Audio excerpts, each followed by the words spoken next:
Hello नमस्कार, मी संध्या. माझ्या अजून एका छोट्याशा व्हिडिओमध्ये तुमच्या सर्व गोडताईंचं मैत्रिणींचं अगदी मनापासून स्वागत आहे. तर मैत्रिणींनो, आजची सुरुवात आपण करूया मस्त असा नाश्ता म्हणजे पोह्यापासून सुरुवात करूया. तर आज नाश्त्याला मी पोहे केले.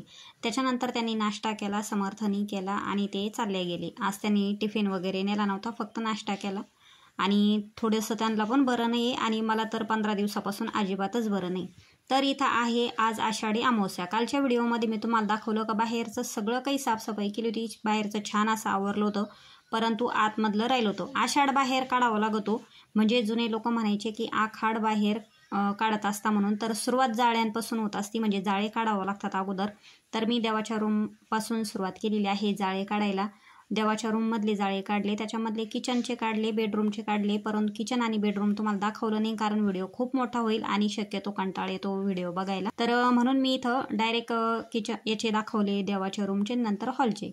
तर इथं छान 3-4 रूमचे छान असे जाळे वगैरे काढून घेतले आणि त्याच्यानंतर सोफ्यावर वगैरे खूप धूळ वगैरे पडली असेल तर म्हणून ते झटकून वगैरे घेतले.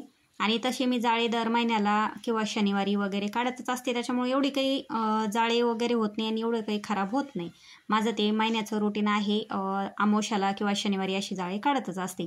छान इथं जाळे वगैरे काढून घेतले, सोफा कवर गादी झटकून घेतली आणि त्याच्यानंतर इथं मी घरं पाठीमागून झाडत आणली. तर समर्थ देवपूजा करत होता म्हणून त्याच्या चक्रा मारणं चालू होत्या, फुलं आणायला वगैरे असं. माझं झाडून वगैरे झालं आणि छान इथं आता मी फडची पुसून घेणार आहे. तर मॉप पण आहे माझ्याकडं, परंतु आज कसं जाळे वगैरे काढले, खूप धूळ होती, कानेकोपरे पुसायचे होते, तर त्याच्यामुळं मी बकेटीतच पाणी घेतलं आणि कपडा घेतला आणि हाताने स्वच्छ करणार आहे. कारण कपड्यानं कसं एकदम कानेकोपरे व्यवस्थित साफसफाई स्वच्छ पुसून घेता येतं आणि मॉपनं कसं थोडेसे कोपऱ्यामध्ये वगैरे मॉप जात नाही, म्हणून मी शक्यतो कपड्यानंच फडची इथं पुसून घेतली. देवाच्या रूमपासून पुसत आणली. तर हॉल वगैरे झाला सगळं पुसणं. बाहेर पण मला वॉल कंपाऊंड वगैरे सगळं धुवायचं होतं, कारण आखाड बाहेर काढायचं म्हटलं की सगळं काही स्वच्छता करावं लागते. परंतु तेवढ्यात हॉल मी पुसतच होते तर खूप पाऊस आला आणि वॉल कंपाऊंड पण छान असं धुतल्या गेलं.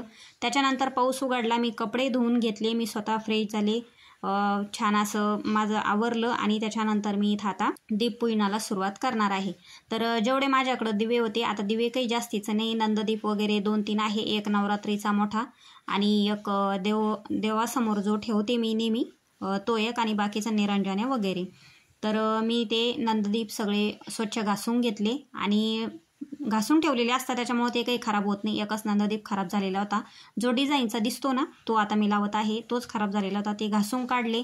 नंतर छान अशी साधी सिंपल मी पूजा केली. आता माझी नंददीपची म्हणजे दीपपूजनची जास्त काही पूजा अशी मंत्रोपचार वगैरे नाही, परंतु साधी सिंपल मी अशी पूजा केली. समर्थने देवपूजा केलेली होती आणि दोघांना पण डाळीचे पदार्थ आम्हाला चालणार नव्हते, कारण दोघांना पण आयुर्वेदिक औषध चालू आहे.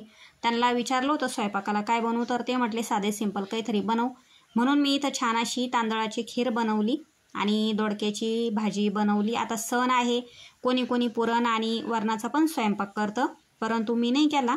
मी अगोदर देवीला नैवेद्य वगैरे नेलेला आहे, त्याच्यामुळं आज नाही केला. तर आज मी छान अशी दोडक्याची भाजी, खीर, चपात्या वगैरे केल्या आणि त्याच्यानंतर ते आली आणि इथं संध्याकाळ झालं तर दिवे वगैरे लावून घेतले. त्यांनी कोहळं आणलं होतं, आम्ही अमावस्याला कोहळं बदलतो बघा. आता 2-3 महिन्यापासून बदललेलंच नव्हतं, ते खराब झालं होतं म्हणून ते काढून टाकलं आणि छान त्यांनी असं कोहळं आणलं, त्याची पण पूजा वगैरे केली, स्वस्तिक वगैरे काढली आणि कोहळं लावून दिलं.